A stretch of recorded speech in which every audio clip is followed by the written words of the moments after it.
Welcome to Shocking History Photos, where the forgotten past comes to life, one rare image at a time. They called it America's greatest city, but behind the shine was a much darker truth. Just blocks from glittering mansions, children slept on sidewalks, sweatshops roared, and families crammed into cellars. In this video, we'll uncover rare photos that reveal the stark divide. First, the brutal reality of the poor, then the hidden world of the ultra-rich. This is a New York you've never seen before. In the 1880s, in New York City, this photo shows a family sitting in their small, cramped apartment. The mother holds a young child, while the father and other children are sitting silently in the room. Their faces show the deep hardship they face, worn from the struggles of poverty. On Manhattan's Lower East Side, 1880s, this photo captures a street filled with poverty. People sit on the sidewalk, their faces tired and weathered, surrounded by the harshness of city life. It reflects the deep struggle of those trying to survive in one of New York's poorest neighborhoods. In 1885, an elderly woman sits alone in her rundown home, sewing by hand.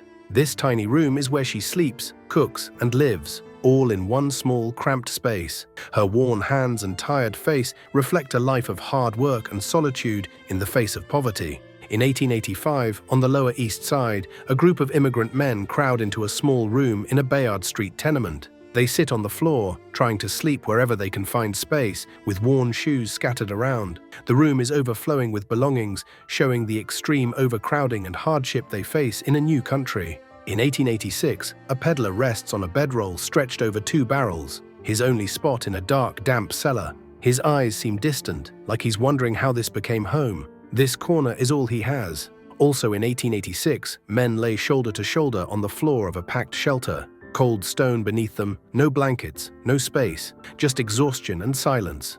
In 1887, at Corlear's Hook in New York City, a group of boys known as the Short Tail Gang sits under a pier at the foot of Jackson Street. They wear old hats and sit among piles of empty cans, some passing around a drink. Just boys, living rough and wild, making a home in the shadows of the city. In 1888, in New York City's poverty gap, young boys gather at a so-called playground. But instead of playing, they push handcarts, already working in a world that left no room for childhood. Their clothes are rough, their faces serious, showing how even play spaces became places of labor.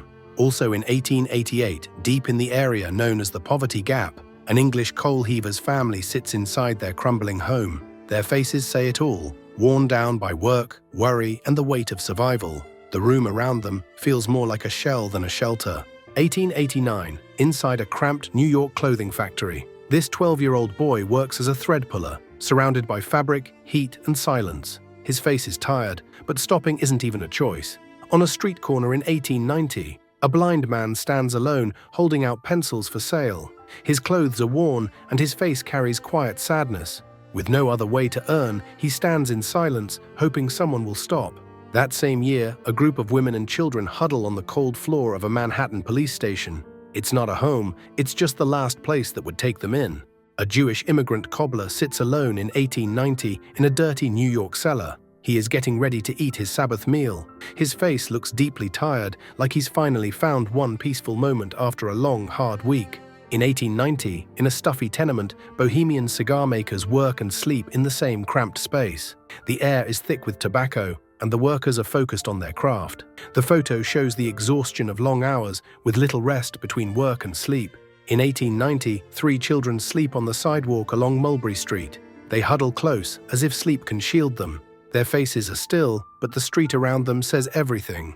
In the home of an Italian rag picker, Jersey Street, an Italian mother sits in an area just off of Jersey Street and holds her baby, New York, 1890. The room is bare, with little to offer, yet she holds her child with love and care. In 1891, deep in the cellar of a New York City tenement, a junk man lives among scraps and shadows. His face is covered in dirt. Surrounded by scraps, he lives in rough, cold silence, a life built from whatever the city throws away. And this wasn't just one street or one family. Thousands lived like this, hidden in basements, back alleys, and overpacked tenements. This was everyday life in poor old New York.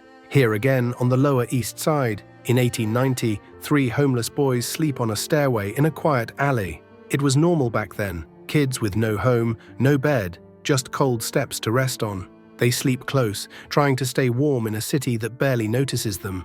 In 1886, in a schoolroom on New York's Lower East Side, children sit on rough benches. Some are too tired to stay awake. A few glance at the camera, but most look worn out, like they've worked more than they've studied. Their clothes are messy and old, more like laborers than school children.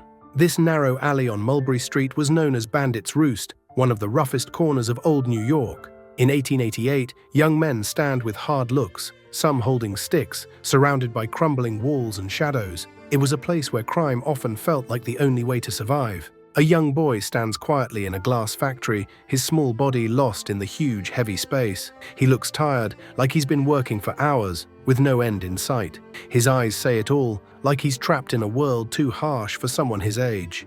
In this 1890 photo of a New York slum district, 3 men sit casually, appearing with no work or task at hand.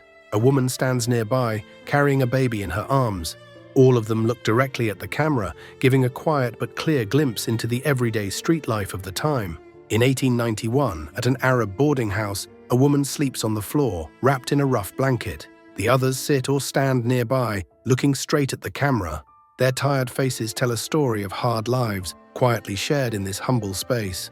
This photo, later named Didn't Live Nowhere, was taken in 1891.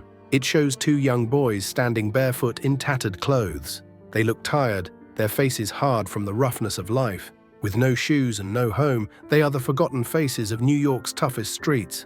In 1891, on the roof of the barracks, number 116, a boy stands completely bare, perhaps trying to hide behind his mother. She carries a baby, also without clothes, in her arms. The scene captures a moment of vulnerability, reflecting the struggles of life in old New York slums. Now, just blocks away, but in a different world entirely, old New York's wealthiest families were living lives of almost unimaginable luxury. Let's step into their world. This is Caroline Astor, the woman who turned her family's fortune into pure luxury and used it to shape New York's high society. This is the same lady whose son, John Jacob Astor IV, was a member of the Titanic's passengers. Jacob was the richest man on the ship. The Astor wealth started with John Jacob Astor I, a fur trader who later bought large parts of Manhattan when land was cheap. That smart move made the Astors one of the richest families in America. While poor children slept on staircases just blocks away, Caroline lived in a palace at 840 Fifth Avenue. A massive double mansion, one side for her, the other for her son, John Jacob Astor IV. Inside the palace were ballrooms, gold-leaf ceilings, and walls covered in French silk. It wasn't just a home, it was the center of New York's high society. Caroline would decide who was welcome in high society and who was not. She created a private guest list, known as the 400. If you weren't on it, you didn't belong. She threw parties that cost more than most people's yearly incomes. And once, she cancelled an entire dinner because someone wore the wrong gloves. This was the level of Astor's fortune. And it's almost unbelievable that they lived just blocks away from people who didn't even have enough space to sleep at night. This is Cornelius Vanderbilt, also known as the Commodore. He started his fortune with a ferry business, later building an empire in steamships and railroads. By the time of his death in 1877, Vanderbilt was one of the richest men in America. The Vanderbilt fortune grew, and with it, their extravagant lifestyle. Let's take a look at their legendary mansions. First, there's the Breakers in Newport, Rhode Island, a 70-room mansion with marble imported from Italy and ceilings painted in Europe. It was built between 1893 and 1895 as a summer residence for Cornelius Vanderbilt II. Then there's the Biltmore Estate in North Carolina, the largest private home in America. With 250 rooms, including a bowling alley and indoor pool, it was the ultimate in lavish living. And in New York, the family had the Vanderbilt Triple Palace, a collection of mansions on Fifth Avenue. The Vanderbilts lived in a way most of us can't even imagine. They had their own private railway station at the Biltmore, electric lights at the Breakers before most others had seen a light bulb, and they even burned cash for fun at their parties. And don't forget, this was all happening in the same New York we just saw, a city where so many were struggling to even survive. This is John D. Rockefeller, the man who turned oil into one of the biggest fortunes the world has ever seen. He started Standard Oil in 1870 and quietly took over the industry. One by one, he bought out his rivals. By the 1880s, he wasn't just rich, he was the richest man in America. This is Kikuit, the Rockefeller Mansion in Sleepy Hollow, a 40-room hilltop estate with views of the Hudson River. Inside were secret tunnels, a private art gallery, Italian tapestries, and even Picasso on the walls. In New York City, he lived at 10 West 54th Street, a quiet townhouse with grand interiors and rare European woodwork. And as a reminder, it was the same city where poor children worked long hours in dark factories to make a living. The Rockefellers lived quietly, but their life was anything but ordinary. John D. gave away over $500 million while still remaining a billionaire.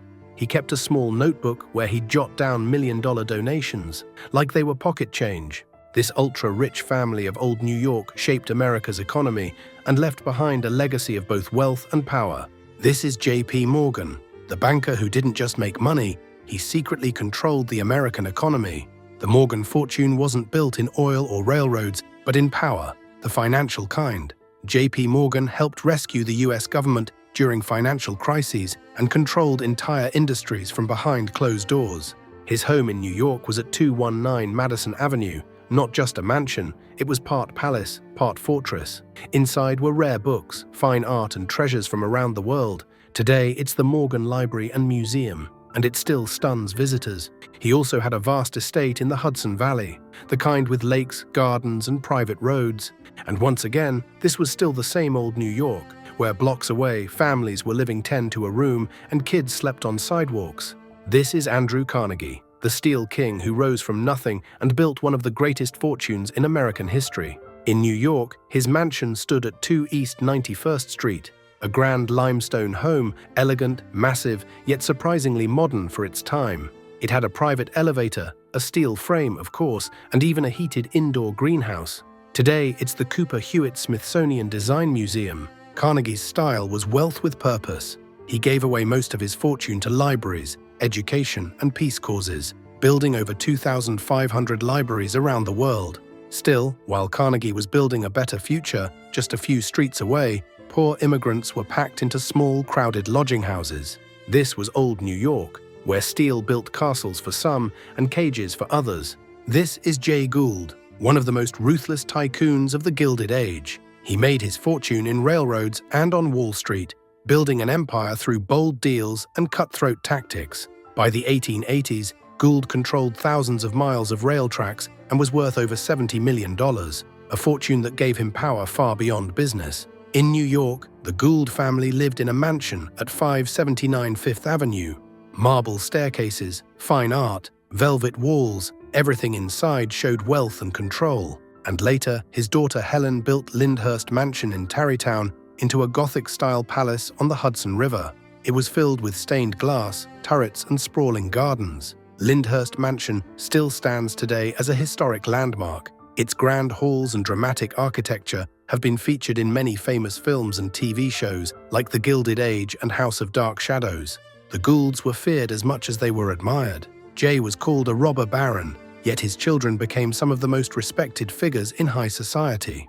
And after knowing all this, you can clearly imagine how in old New York, the rich and the poor were living side by side, but worlds apart. You know the Whitney family, old money, East Coast elite, and the power behind art, horses, and high society. Their wealth came from William C. Whitney, a lawyer-turned-businessman who made millions in streetcar companies and served as Secretary of the Navy. But it wasn't just about politics. The Whitneys were everywhere, in finance, in culture, and deep in the world of racing. They lived in townhouses along Fifth Avenue, but their true gem was the Green Tree Estate in Manhasset, Long Island, a sprawling 400-acre property with elegant stables, gardens, and a mansion that felt like a private world. Inside, it was quiet wealth, rare paintings, long libraries, and fine rugs from overseas. But the Whitneys weren't just collectors, they were builders of institutions. Gertrude Vanderbilt Whitney, who married into the family, later founded the Whitney Museum of American Art. Their horses won Kentucky derbies, their names graced galleries, their influence shaped both Wall Street and the Upper East Side. In the same New York where children slept on rooftops and families crowded into basements, Henry Clay Frick was building his empire. He came to power through steel. Partnering with Andrew Carnegie, he helped shape the industrial backbone of America. But while factories roared downtown, Frick turned his share of the fortune into quiet, refined luxury. He lived at 1 East 70th Street, right by Central Park. From the street, the mansion looked reserved, but inside it was another world. Marble floors, tapestries, a personal collection of Rembrandt, Goya, and Vermeer, not hanging in galleries but in his hallways. Frick hired a full-time organist, so his home was never without music. Today, that mansion is the Frick Collection, a museum open to the public, where you can still feel the weight of old money. And just like that, the same city that held broken shoes and cold staircases also held this level of quiet, unshakable power. And finally, the Belmont family. You might already know them because of the famous Belmont Stakes, one of the most prestigious horse races in the world. Just like other ridiculously rich New York families, the Belmonts were also masters of wealth, power, and influence. August Belmont Sr., a German immigrant, built his fortune through banking and horse racing. While factories were filled with workers toiling away, Belmont was investing in racehorses and establishing himself as one of the most powerful men in New York. His name became synonymous with success in both business and sport. Their mansion, 1900 Belmont Boulevard, Nashville, Tennessee, stands as a beacon of their success. It was a grand estate, filled with priceless art, luxurious furniture, and all the opulence that defined New York's elite. Belmont didn't just live in luxury, he also shaped the city's sporting culture. The legendary Belmont Stakes, which still captures the imagination of millions today, owes its name to him. But it's important to remember, while the Belmonts enjoyed such extravagance, in the same city, the poor were struggling to survive. They were trying to do everything they could, only to make it through another day in the harsh reality of New York. So that was the real divide between rich and poor in old New York. Which photo shocked you the most? Let us know in the comments below. In the city that promised everything, these images show exactly who got to live the dream and who was left in the shadows. And if you love uncovering hidden history through rare photos, hit subscribe. We have so much more to show you.